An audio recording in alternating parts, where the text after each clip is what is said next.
بالله من الشيطان الرجيم بسم الله الرحمن الرحيم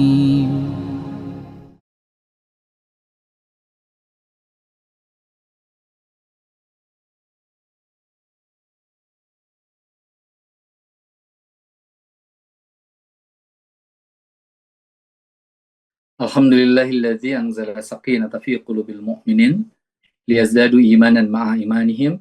Asyhadu an la ilaha illallah wahdahu la syarikalah wa asyhadu anna Muhammadan abduhu wa rasuluh alladzi la nabiyya ba'da amma ba'd. Yang sama-sama kita hormati, kita muliakan, kita ta'zimi dan kita cintai karena Allah, guru kita semua, Al-Ustaz Dudi Mutakin. Beliau saya kenal sebagai ustadz yang sangat baik dan sangat konsisten dalam membina umat. Selain itu, secara berkelakar saya sering menyampaikan, salah satu ustadz yang sudah cukup senior, tapi tampannya cukup abadi itu ya Ustadz Dudi ini. Itu kepastian. Saya juga bersyukur kepada Allah, nampaknya Adinda Ustadz Ersyad juga terus tumbuh, melanjutkan perjuangan ayahnya, perjuangan kakeknya, yang sama-sama kita ketahui sebagai pejuang dakwah. Ikhwatu iman yang saya muliakan, hari ini kita bersyukur kepada Allah Subhanahu wa Ta'ala, karena atas izinnya kita semua dihimpun dalam platform Zoom Cloud Meeting ini, untuk kemudian sama-sama belajar, untuk semakin mendekatkan diri kita kepada keridhaan Allah Subhanahu wa Ta'ala. Izinkan saya juga menyapa sebagian jamaah, salah satunya adalah nampaknya sahabat dari ayah mertua saya. Beliau juga, Ustadz Dudi, sangat banyak membantu kegiatan dakwah ayah mertua, yakni Prof. Azali. Prof. Azali ini tidak pernah saya temui secara langsung, tapi mertua saya begitu mengaguminya, banyak berbicara tentang beliau. Saya ini Prof. Azali, mantunya Ustadz Emon Sastra Negara, Allahu Yarham.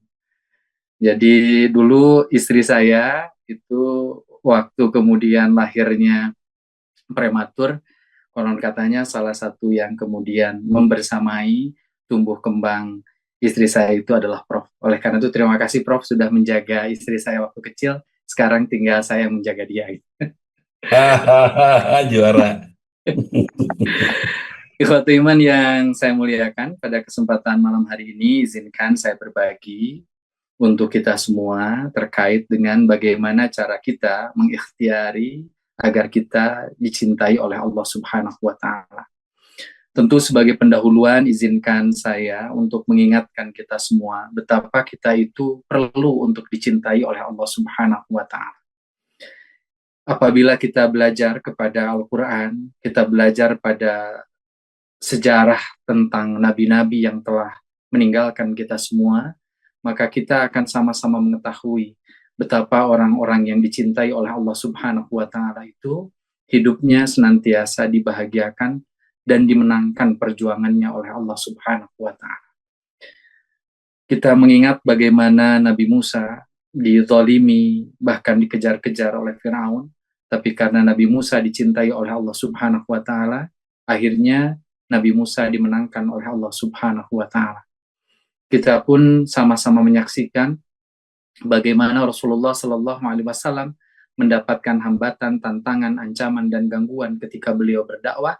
Tapi atas izin Allah, ketika Rasul mendapatkan cinta Allah, maka kemudian kita bisa menyaksikan 1500 tahun yang lalu di Gua Hira, yang kemudian mengucapkan syahadat, yang kemudian menghadirkan Islam sebagai ajaran agama dan panduan dalam kehidupan kita itu seorang. Lalu kemudian hari ini jumlahnya sudah bertambah luar biasa. Hari ini kita sama-sama mengetahui populasi umat Islam di dunia kurang lebih sudah 2,3 atau 2,4 miliar orang. Ini semua terjadi karena Rasul dan para sahabat, juga para tabi'in dan tabi'ut tabi'in, termasuk para ulama sebagai warasatul anbiya, dicintai oleh Allah Subhanahu wa Ta'ala. Oleh karena itu jalan dakwah ini mendapatkan kemudahan di sisinya.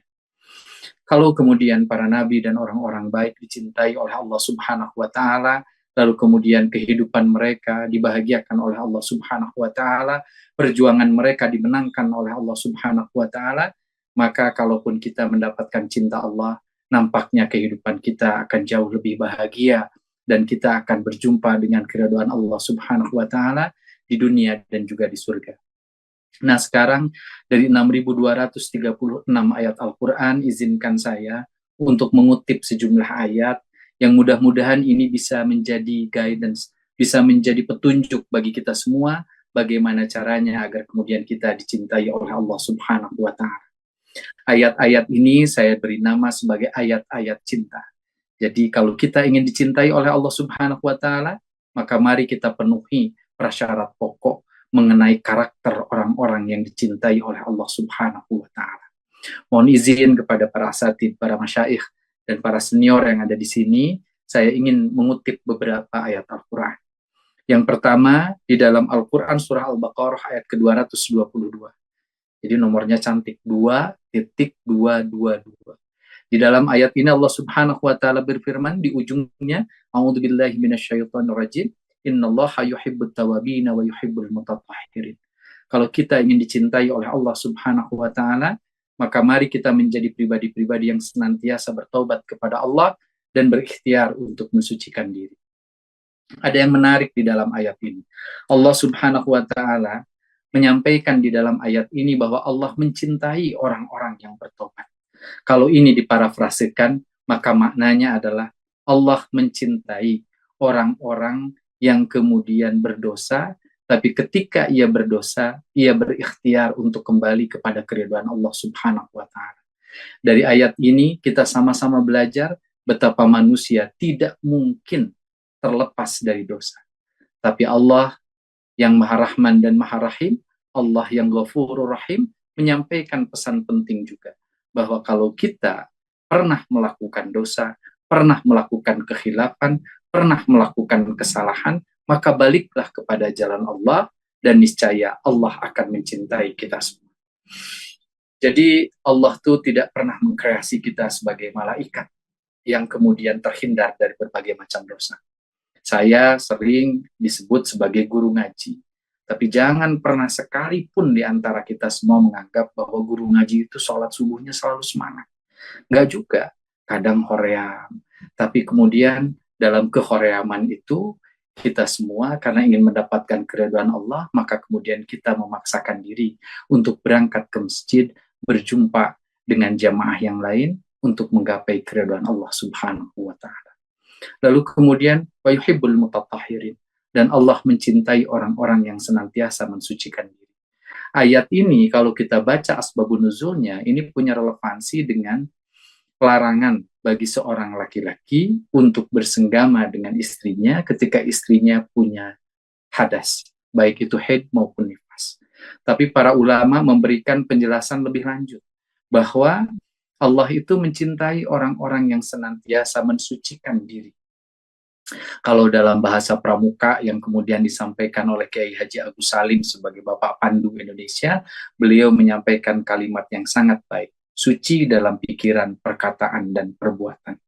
Jadi mukmin yang baik yang dicintai oleh Allah Subhanahu wa taala itu adalah mukmin yang kemudian senantiasa berikhtiar semaksimal mungkin mensucikan pikirannya, mensucikan perkataannya, mensucikan perbuatannya. Apa yang dimaksud dengan mensucikan pikiran? Mensucikan pikiran artinya kita senantiasa berhusnudzan. Dan berhusnudzan ini urusannya bukan hanya sekedar antara manusia dengan manusia yang lain. Tapi lebih dari itu, bagaimana kita senantiasa berhusnudzan atas apapun takdir Allah yang kemudian hadir di tengah-tengah kita semua. Saya masih ingat betul, mertua itu menjalankan ayat ini dengan sangat baik. Mertua itu memberikan keteladanan yang luar biasa tentang makna menerima takdir itu. Beberapa tahun yang lalu, mertua itu sebelum wafat itu kemudian mendapatkan ujian yang luar biasa. Ada kanker yang kemudian menekan saraf tulang belakang. Ketika kemudian ditanyakan ke sejumlah ahli, jawabannya memang agak sulit untuk kemudian diambil.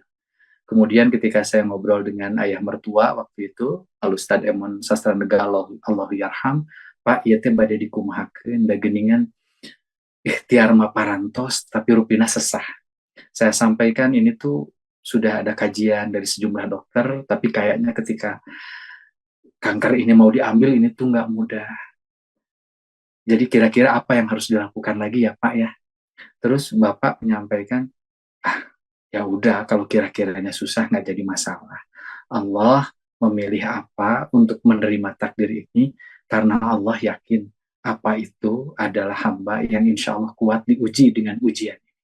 Jadi santai sekali, tidak terlalu banyak mengeluh karena nampaknya ayah mertua itu berhusnudzon atas takdir yang kemudian Allah berikan kepadanya. Nah, ikhwatu iman yang saya muliakan, persoalan berhusnudzon kepada takdir Allah ini, persoalan mensucikan pikiran ini, saya pikir adalah persoalan yang kemudian harus kita sama-sama pelajari. Karena beberapa saat terakhir ini, kurang lebih 2 bulan terakhir ini, kita menyaksikan ada sejumlah kasus yang kemudian kasus ini adalah kasus yang bagi saya sangat memilukan dan sangat tragis. Saya ambil contoh saja, salah satunya adalah beberapa bulan yang lalu ada seorang perempuan di Kampung Kiangroke, Kecamatan Banjaran, Kabupaten Bandung, yang mohon maaf menghabisi nyawa 2 anaknya, lalu kemudian setelah itu ia melakukan bunuh diri. Ia meninggalkan secarik surat, dan di surat itu bagi saya ada sesuatu hal yang menjadi tugas kita bersama, termasuk kami sebagai guru ngaji. Di situ si ibu menyampaikan bahwa sang ibu membunuh 2 anak kandungnya itu karena sang ibu merasa kekhawatiran tentang masa depan kedua anaknya. Ia mengatakan, ade aa hampura ade jeung aa dipaehan ku mama sabab ade sareng aa mama sieun bilih ade sareng aa teh gaduh masa depan anu suram. Jadi si ibu itu khawatir betul anaknya akan mendapatkan masa depan yang suram. Oleh karena itu daripada dia punya masa depan yang suram, dia membunuh anaknya. Nah ini kan kemudian berbeda ya dengan sebagian yang lain yang kemudian dalam banyak keterbatasan mereka senantiasa menghadirkan Allah dalam kehidupannya dan mereka mengatakan hari ini mungkin tidak baik hidup kita tapi esok lusa insya Allah rahmat Allah akan menyapa kita bersama. Nah ikhwatu iman yang saya muliakan, yang menarik juga dari kasus ini adalah sang ibu itu bukan tidak paham agama. Karena di akhir suratnya itu ada kalimat, adik jeng aama insya Allah bakal asup surga, sabab can balik jeng berakal, mamah nu bakal nandangan neraka. Sabab mamah maihan adik jeng aa, jeng mamah bunuh diri, padahal bunuh diri itu dilarang di agama. Nah, bagi saya, inilah problem kehidupan keagamaan kita. Banyak yang secara kognitif mereka itu paham, tapi secara afektif dan psikomotorik mereka gagal. Mudah-mudahan sekali lagi kita menjadi orang-orang yang kemudian bisa menjaga diri kita, terutama dalam konteks mensucikan pikiran kita. Yang kedua adalah suci dalam perkataan. Kalau kita pengen dicintai oleh Allah Subhanahu wa Ta'ala, maka mari kita belajar untuk menjadi pribadi-pribadi yang menjaga lisan kita. Kita mengenal salah satu hadis yang sangat masyhur yang disampaikan oleh Rasulullah Shallallahu Alaihi Wasallam. Rasul menyampaikan, "Man amana billahi wal yaumil akhir falyakul khairan aw liyasmut." Jadi hamba Allah yang dicintai oleh Allah Subhanahu Wa Taala itu adalah mereka yang kemudian gemar memproduksi kata-kata, kalimat dan narasi baik. Dan kalau mereka tidak mampu melakukan itu, maka mereka memilih untuk diam. Nah, ikhwatu iman yang saya muliakan, oleh karena itu mari kita belajar menjadi hamba Allah yang dicintai oleh Allah Subhanahu wa Ta'ala dengan cara minimal misalkan menghindari ghibah, menghindari fitnah, menghindari namimah. Mari kita hindarkan diri kita dari membicarakan keburukan orang lain. Bukankah Rasul pernah kemudian menyampaikan, kalau aibmu mau ditutup, maka biasakan untuk menutup aib orang lain. Dulu ayah saya di Tasik itu ngajarin saya kalimat yang sederhana sekali. Dan kamu tuh harus belajar berkata baik. Karena berkata baik itu pasti akan punya implikasi baik. Jadi menjaga kata-kata baik itu menjadi penting. Lalu beliau sering menyampaikan, sing inget jalma bodoh disebut belet teungeuna. Jalma hideung disebut lestreng teungeuna. Jalma obesitas lalu kemudian disebut gendut teungeuna. Oleh karena itu, biasakan mempergunakan kata-kata baik. Tidak semua keburukan itu lalu kemudian harus disampaikan di ruang publik, terutama ketika itu bertolak belakang dengan nilai-nilai syariat. Nah, ikhwatu iman yang saya muliakan, lalu kemudian mensucikan perbuatan kita. Bagaimana caranya kemudian kita dalam kehidupan ini menjaga perbuatan kita, agar perbuatan kita senantiasa berkesesuaian dengan nilai-nilai Al-Quran dan Sunnah. Ikhwatu iman yang saya muliakan, itu yang pertama. Ayat yang pertama. Berikutnya, Allah Subhanahu wa Ta'ala berfirman dalam Al-Quran Surah Ali Imran ayat ke-76. Dalam ayat ini ada kalimat fa innallaha yuhibbul muttaqin. Allah itu mencintai orang-orang yang bertakwa. Jadi kalau kita pengen dicintai oleh Allah, maka kita harus menjadi pribadi yang bertakwa. Siapakah pribadi yang bertakwa itu? Pribadi yang bertakwa adalah alladzina yunfikuna fis sarai wadh-dhara wal kadhiminal ghaidha wal 'afina 'anil nas wallahu yuhibbul muhsinin al-ayat. Jadi kalau kita pengen dicintai oleh Allah Subhanahu wa Ta'ala, maka tanya pada diri kita, apakah kita adalah orang-orang yang gemar untuk berderma di kala lapang dan di kala sempit? Allah itu, ikhwatu iman yang saya muliakan, ibu bapak yang saya muliakan, kalau memberikan standar, itu standarnya tinggi. Bayangkan kalau Allah Subhanahu wa Ta'ala berfirman dalam ayatnya, orang yang bertakwa itu adalah mereka yang berderma di kala lapang. Maka kita semua itu pasti lulus. Karena berderma di kala lapang itu ringannya luar biasa. Kita sedang punya uang 10 miliar, lalu kemudian diminta 100 ribu. Ringannya luar biasa. Tantangan itu adalah ketika kita hanya punya uang 200 ribu, lalu tiba-tiba misalkan lampu di masjid baru, butuh 100 ribu. Itu artinya kita harus menyisihkan setengah dari uang yang kita miliki di hari itu. Kira-kira apakah kemudian kita bisa untuk menafkahkan atau membelanjakan harta kita di jalan Allah dalam kondisi yang sempit? Ini adalah tantangan yang Allah hadirkan untuk kita semua. Dan yang luar biasa, ternyata dulu para ulama, para masyayikh, di berbagai macam organisasi kemasyarakatan Islam, itu mereka tumbuh menjadi pribadi-pribadi yang gemar sekali berderma di kala lapang dan di kala sempit. Izinkan saya memberikan 3 contoh saja. Yang pertama, tahun 1899, itu NU sudah mendirikan pesantren Tebu Ireng. Didirikan oleh Kiai Haji Hashim Asy'ari, kakeknya Gus Dur. Dan yang luar biasa, waktu itu pesantren itu menjadi tempat bagi kita untuk mengkader kader-kader umat dan bangsa yang pada akhirnya memerdekakan Republik ini.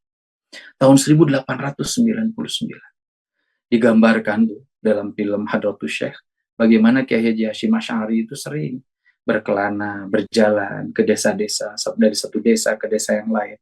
Dan kalau kemudian ada bocah angon yang ada di pinggir jalan, dia lalu kemudian menyapanya, "Do, sekolah ya, belajar ya, ngaji ya." Lalu kalau dia menjawab, "Saya nggak punya kerjaan. Kalau saya nggak kerja ini, orang tua saya nggak makan." Lalu dengan penuh kedermawanan, Hadratus Syekh mengatakan, "Ya udah, nggak jadi masalah. Kamu sekolah di pesantren di Tebu Ireng, dan insya Allah kehidupan ayah dan ibumu akan kita bantu." Selain itu, tahun 1908, itu artinya kurang lebih 4 tahun sebelum Persyarikatan Muhammadiyah berdiri, Kiai Haji Ahmad Dahlan itu mendirikan Madrasah Ibtidaiyah, Madrasah Diniyah wal Ibtidaiyah di Yogyakarta. Beliau mendirikan itu dengan rezeki yang kemudian beliau miliki. Dan last but not least, pesantren Persis nomor 1 Pajagalan yang ada di Jalan Pajagalan nomor 14 Bandung itu bisa berdiri karena juga ada orang baik yang kemudian mau untuk mewakafkan tanah seluas itu di tempat yang strategis itu. Namanya Haji Anang Taib. Kalau tidak ada Haji Anang Taib, mungkin tidak akan ada pesantren itu. Dan kalau tidak ada pesantren itu, maka kita tidak akan tahu kapan pertemuan antara Hasan dengan Buya Muhammad Nasir, yang pada akhirnya keduanya memberikan kontribusi yang luar biasa positif bagi perkembangan kehidupan keumatan dan kebangsaan kita. Oleh karena itu, saya ingin ingatkan, ayo kita menjadi orang-orang yang berderma di kala lapang dan di kala sempit. Karena itulah ciri orang yang bertakwa. Berikutnya, kalau kita pengen dicintai oleh Allah Subhanahu wa Ta'ala, jadilah kita pribadi yang bertakwa. Apa ciri berikutnya? Wal kadhiminal ghaidh. Jangan suka marah, jangan jadi pemarah, jangan suka marah-marah. Ekspresi wajar yang dimiliki oleh umat manusia. Dan Allah itu tidak berharap kita mengingkari sifat kemanusiaan kita. Oleh karena itu, marah itu diperkenankan dalam Islam. Bahkan kalau kita mengutip kosakata Buya Hamka, kalimat Buya Hamka, Haji Abdul Malik Karim Amarullah, beliau pernah menyampaikan, apabila saudaramu, apabila Islammu dilecehkan dan kalian diam, kalian tidak marah, maka lebih baik kalian mengganti pakaian kalian dengan kain kafan. Jadi marah itu kadang dibutuhkan. Tapi yang kemudian menjadi perhatian Islam adalah marahlah dengan tidak menselisihi nilai-nilai syariah. Jadi kalau kita sedang marah, kita tidak diberikan legitimasi untuk kemudian menselisihi nilai-nilai syariah. Hatta termasuk ketika kita marah ketika ada orang yang kemudian melecehkan Islam. Kita boleh marah, tapi marahnya nggak boleh menselisih syariah. Misalkan memproduksi kata-kata buruk, memproduksi kalimat-kalimat buruk, mengutuk dengan cara yang berlebihan. Karena itu sama sekali tidak pernah dicontohkan oleh Rasulullah SAW. Contoh yang lainnya adalah dalam berdakwah, kita itu harus memiliki spirit bahwa dakwah itu bentuk ruhama'u bainahum. Ekspresi kecintaan kita terhadap sesama kita, terhadap sesama umat manusia. Dan sebisa mungkin dakwah kita itu tidak boleh dibumbui dengan amarah. Bayangkan, Nabi Musa dan Nabi Harun itu diminta untuk berdakwah kepada Fir'aun. Fir'aun ini raja yang paling zalim. Dalam sejarah peradaban umat manusia dari zaman Nabi Adam sampai sekarang, itu nggak ada kepala negara, kepala pemerintahan, pemimpin seluruh angkatan perang yang kemudian sezalim Fir'aun. Lalu kemudian Allah meminta kepada Nabi Musa dan Nabi Harun untuk berdakwah. Tapi yang luar biasa, Allah sampaikan di dalam Al-Quran, dakwahi Fir'aun. Mudah-mudahan ia kembali pada jalan yang benar. Tapi dengan satu catatan, gunakan qaulan layyinan. Apa qaulan layyinan itu? Qaulan layyinan itu adalah kritik yang secara substansif, tajam, tapi disampaikan dengan cara yang adem. Inilah jalan dakwah yang saya pikir dilakukan oleh para ulama-ulama kita terdahulu. Tak terkecuali ayahanda dari guru kita Al-Ustadz Dudi Mutakin. Pak Ezat Mutakin ketika dulu berdakwah itu senantiasa mempergunakan kalimat-kalimat yang persuasif karena ini adalah kalimat yang diajarkan oleh Rasulullah Sallallahu Alaihi Wasallam. Bahkan izinkan saya menyampaikan dakwah para rasul dan dakwah orang tua kita nampaknya jauh lebih efisien dan efektif. Itu karena yang hebat dari mereka itu bukan hanya kata-kata mereka, tapi mereka. Dalam sejumlah kesempatan saya sering menyampaikan, kita hidup di sebuah zaman ketika kita surplus kata-kata baik, tapi mohon maaf defisit tindakan baik. Bayangkan Rasulullah SAW ketika mengajarkan kita sholat, Rasul itu pakai kalimat yang luar biasa indah. Sallu kama ra'aitumuni usolli. Sholatlah kalian sebagaimana kalian melihat aku sholat. Rasul tidak mengatakan, ayo kalian sholat. Ayo dirikan sholat. Rasul mengatakan sallu kama ra'aitumuni usolli. Ketika Rasul mengajarkan haji dan umrah, Rasul mempergunakan kalimat khudhuni manasikakum. Kalian bermanasiklah sebagaimana aku bermanasik. Rasul senantiasa menjadi contoh terlebih dahulu untuk kemudian diikuti oleh kita semua. Jadi mohon maaf sekali ya. Saya pikir hampir semua di antara kita punya cita-cita tuh. Anak-anak kita, cucu kita itu jadi penghafal Quran. Bisa nggak kira-kira pakai kalimat yang tadi? Nah, jadi penghafal Quran ya. Sebagaimana ayah juga penghafal Quran. Nah, rajin ke masjid ya. Sebagaimana ayah juga rajin ke masjid. Nah, jadi pribadi baik. Sebagaimana ayah juga mencontohkan itu kepada. Saya pikir kalau kemudian kalimatnya seperti itu dan diikuti dengan tindakan baik, kayaknya anak-anak kita, cucu kita, itu akan jauh lebih nurut kepada kita. Karena kita memberikan teladan yang nyata di hadapan mata mereka semua. Ikhwatu iman yang saya muliakan, lalu kemudian wal'afina anin nas. Kalau kita pengen dicintai oleh Allah, jadilah orang bertakwa, dan ciri orang bertakwa itu adalah mereka orang-orang yang senantiasa mudah untuk memaafkan kekeliruan orang lain. Suatu saat saya ditanya tuh oleh beberapa santri, "Tad, kenapa sih kita tuh harus jadi pemaaf?" Saya lalu kemudian ingat tuh sebuah hadis yang disampaikan oleh Rasulullah Sallallahu Alaihi Wasallam.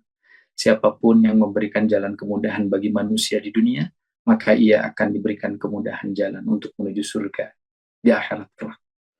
Jadi kalau kita ingin memudahkan diri kita masuk ke dalam surga, diampuni dosa kita oleh Allah Subhanahu wa taala, maka mari kita menjadi pembelajar bagaimana kita mudah memaafkan kekeliruan, kealfaan, kekhilafan orang-orang yang ada di antara kita semua.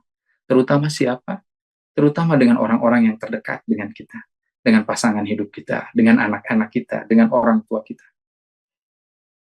Saya banyak menemukan kasus anak yang kemudian punya luka dalam pada orang tuanya. Saya menemukan beberapa kasus ada orang tua yang kemudian punya hubungan yang relatif kurang baik dengan anak.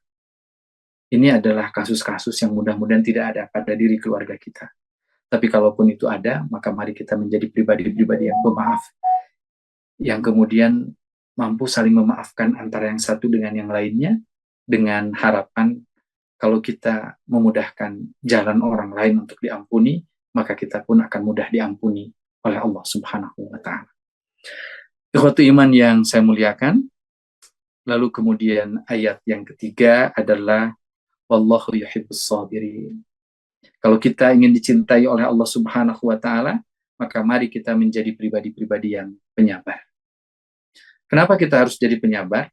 Karena dalam Al-Qur'an itu disampaikan, Ibu dan Bapak sekalian, ada dua sayap yang memungkinkan kita untuk ditolong oleh Allah Subhanahu wa taala.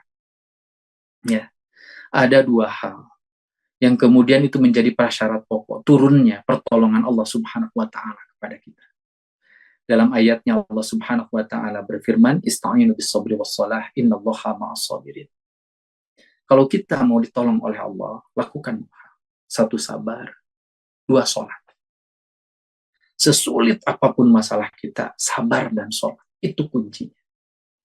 Ibnu Qayyim al-Jauzi, muridnya Ibnu Taimiyah, beliau menyampaikan kepada kita, kalau kita ingin dicintai oleh Allah, maka sabar dan sholatlah kita. Kalau kita ingin ditolong oleh Allah, sabar dan sholatlah kita.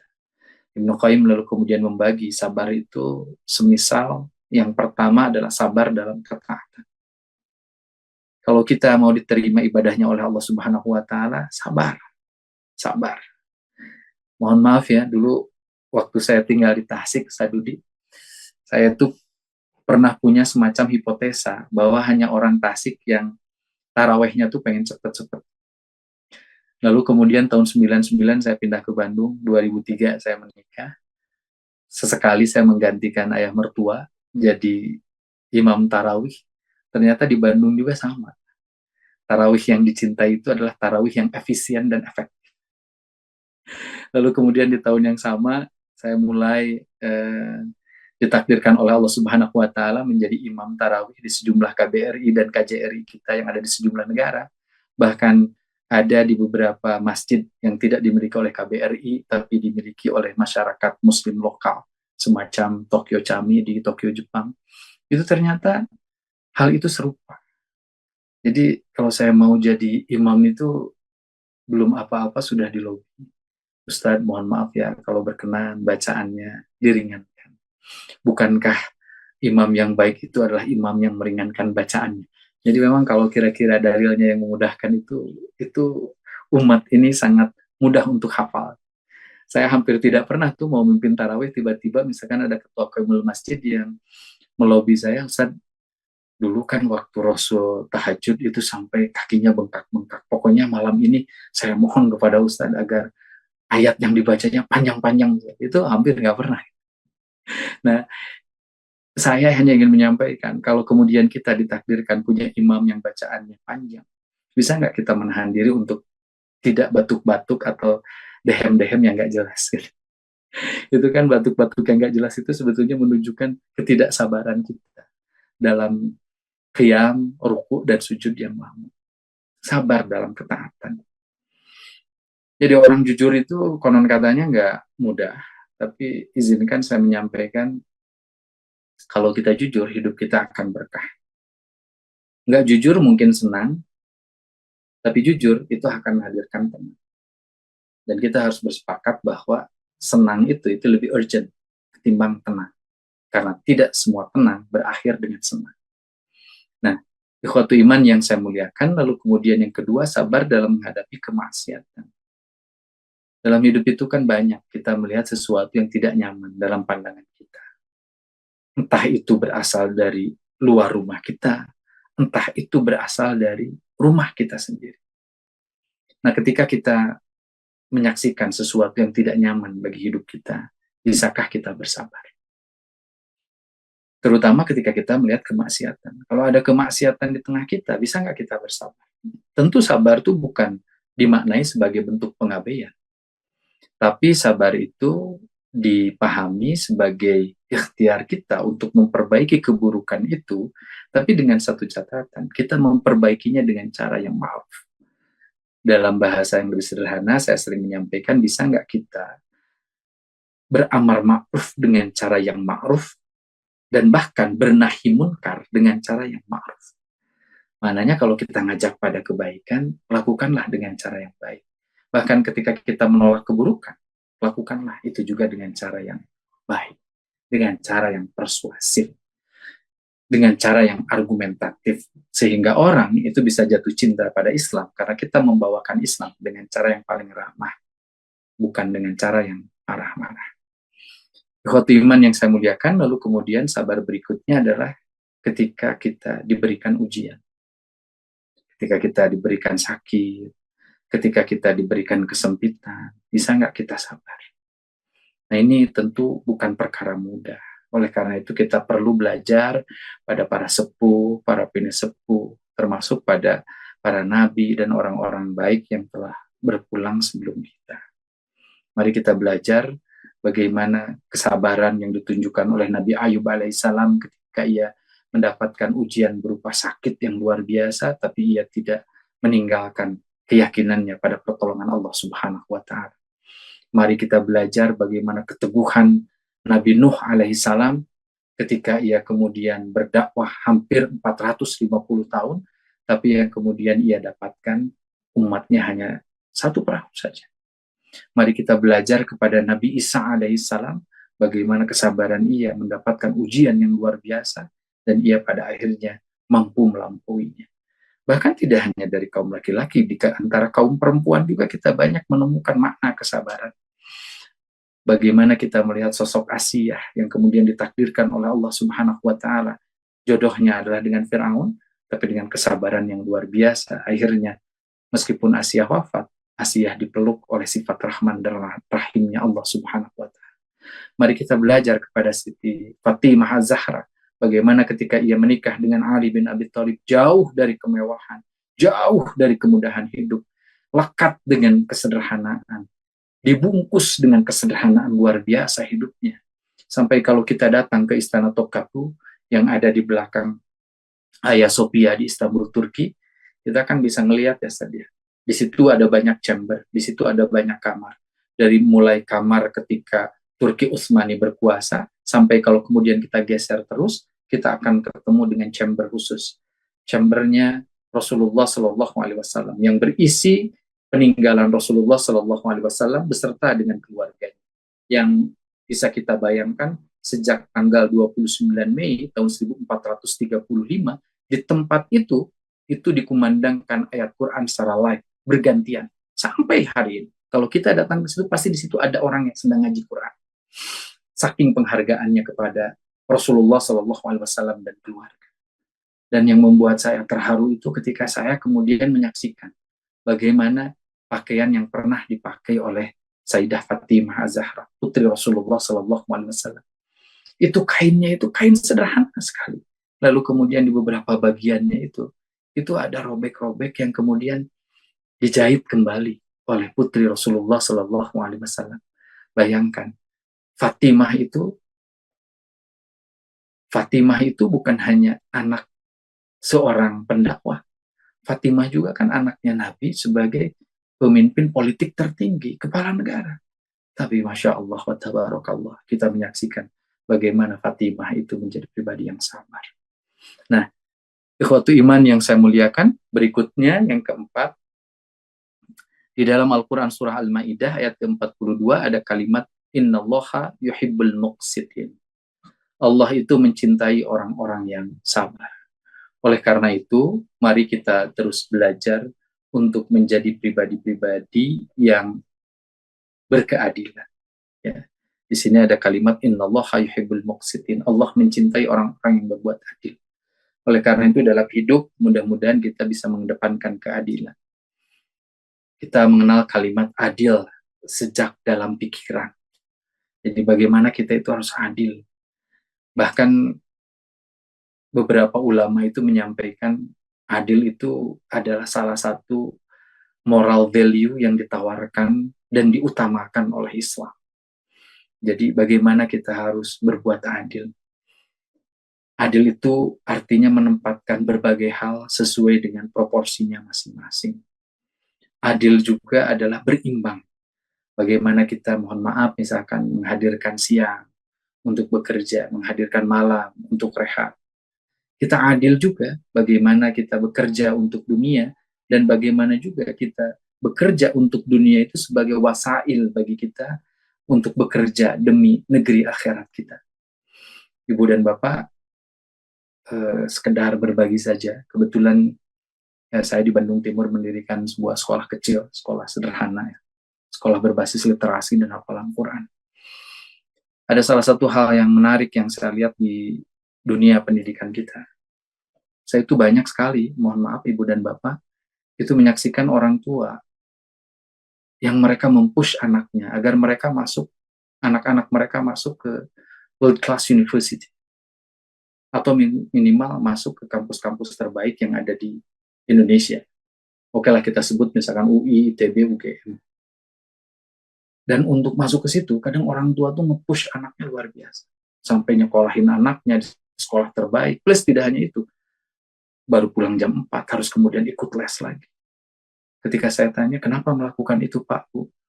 Ya agar anak saya punya competitiveness value, punya daya saing untuk kehidupan dunia di masa yang akan datang. Mereka bisa masuk kampus bagus, dengan masuk kampus bagus, mereka punya pekerjaan bagus. Nah, saya tuh rindu juga sebetulnya melihat ada orang tua yang kemudian mau berinvestasi bagi kepentingan anaknya, agar anaknya juga jadi generasi tafaqquh fikih.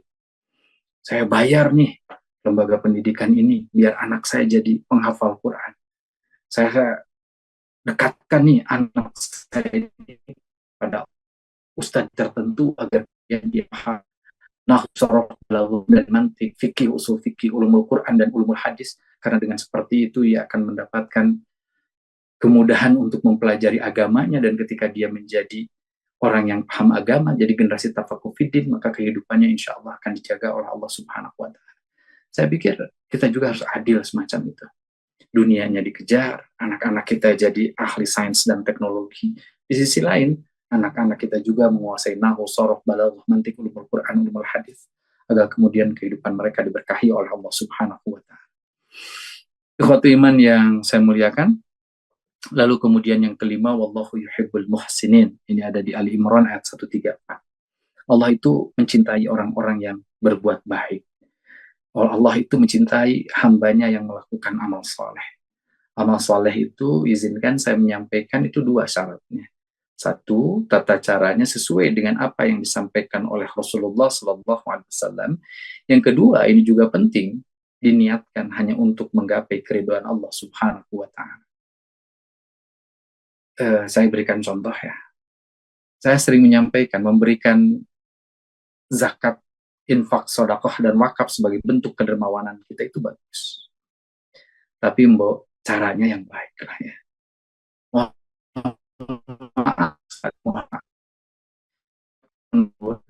Ada orang kaya yang kemudian senang kalau di Ramadan itu membagikan amplop berisi uang. Dan yang ngantrinya nggak sedikit. Itu sampai 1.500 orang. Dikumpulkan dari jam 9, itu selesai kadang jam 11 sampai jam 12. Di bulan Ramadan, ketika mereka sedang saum, di siang hari. Saya kok berpikir ya, Kenapa sih Rasulullah Shallallahu Alaihi Wasallam itu memberikan syariat zakat fitrah itu dibagikan ba'da subuh, sebelum orang berangkat melaksanakan sholat id di tanah lapang. Dan Rasul tuh nggak pernah ngumpulin mereka di masjid. Rasul panggil amilin, lalu kemudian amilin itu oleh Rasul diperintahkan untuk kemudian mengantarkan kebaikan dari jamaah itu dengan cara yang sembunyi-sembunyi di pagi hari ketika orang belum banyak keluar, agar kemudian martabat orang yang menerima kebaikan itu terjaga. Diketuk pintunya dengan halus, lalu kemudian dikatakan, ini kebaikan dari saudaramu, ini kebaikan dari sesamamu, gunakan untuk hari agar hidupmu berkah. Kayaknya kalau dengan seperti itu, para mustahik itu terjaga tuh martabat. Dulu saya pernah memberikan catatan kecil ya, waktu negara di zaman presidensial memberikan BLT, bantuan langsung tunai. Tapi dengan cara orang-orang itu harus kemudian ngantri di PT Pos. Ya Allah, saya mengkuring madugikan kaki. Apakah betul hanya untuk mendapatkan itu orang itu harus menampakkan wajahnya di ruang publik sehingga seolah-olah dia itu harus ngaku, saya teh miskin, tolong bantu saya. Saya pikir ada banyak cara yang lebih baik dan sepertinya negara sekarang mulai belajar cara-cara yang lebih baik dan beradab.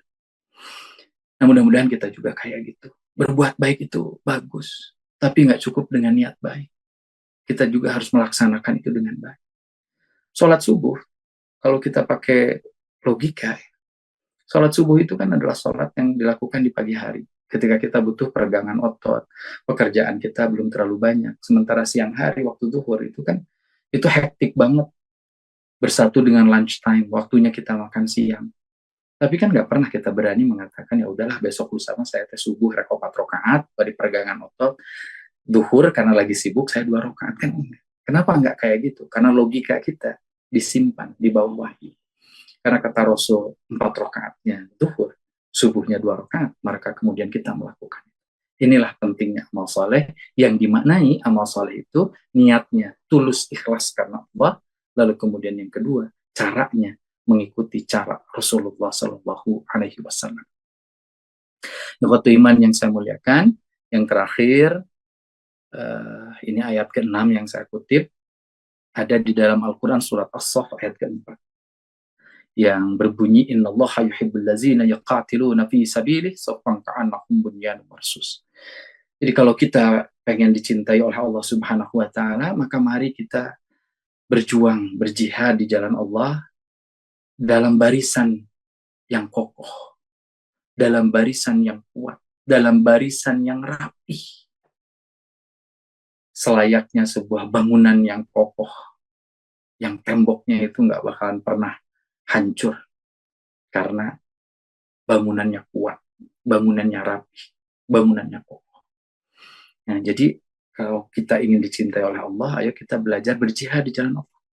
Jihad di jalan Allah itu dengan cara apa? Ya, bi amwal wal anfus. Mari kita berjihad di jalan Allah dengan harta kita dan dengan jiwa kita. Izinkan saya mengingatkan, kalau kita pakai itu, Ustadz, mesin pencarian Google, lalu kemudian kita ngetik di situ universitas tertua di dunia, ternyata dibandingkan dengan universitas-universitas yang didirikan di Eropa, Amerika, Australia, bahkan Asia, ternyata kampus tertua itu kita temukan di Maroko. Dalam pelajaran sejarah kita menemukan ada yang disebut dengan Al-Qarawiyyin University yang berdiri tahun 856.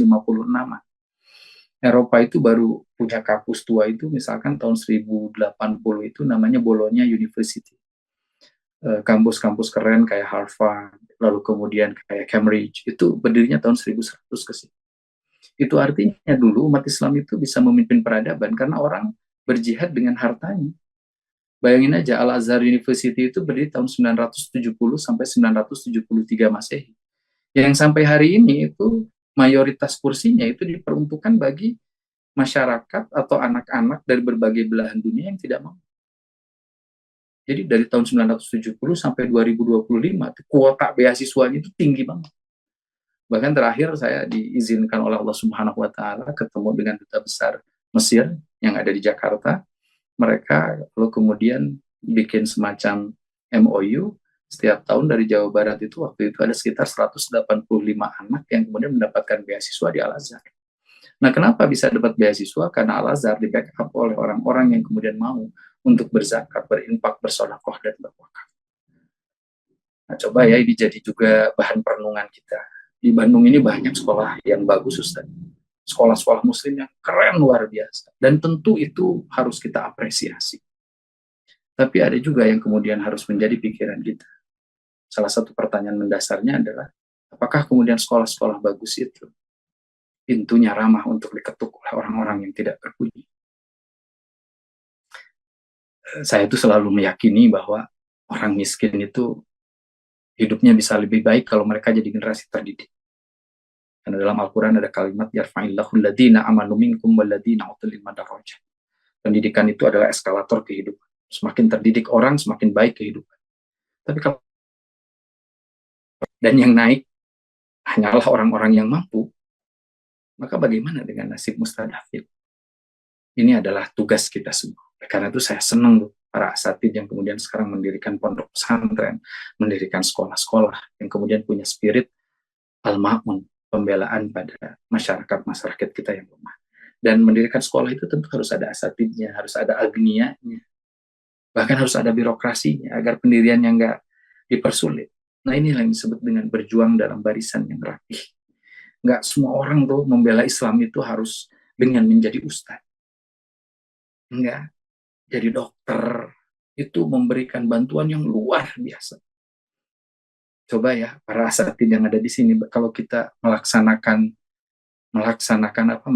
haji, siapa sih yang paling repot? 2022, 2024 atas takdir Allah. Yang pertama saya jadi petugas, yang kedua itu dari hasil nabung saya berangkat.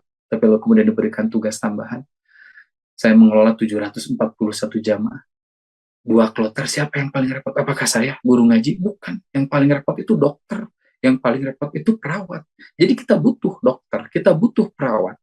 Agar kemudian jamaah haji kita jadi istitoah dalam melaksanakan ibadah.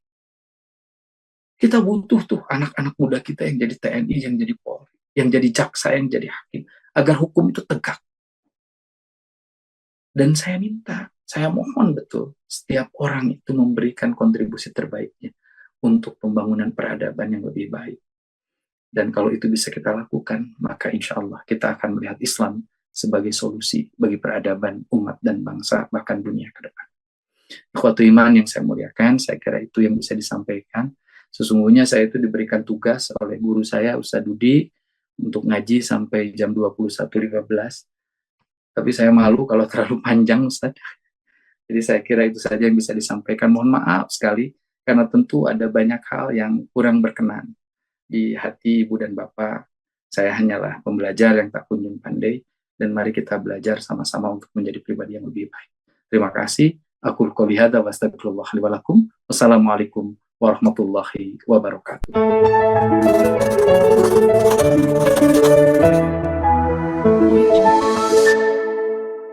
أعوذ بالله من الشيطان الرجيم بسم الله الرحمن الرحيم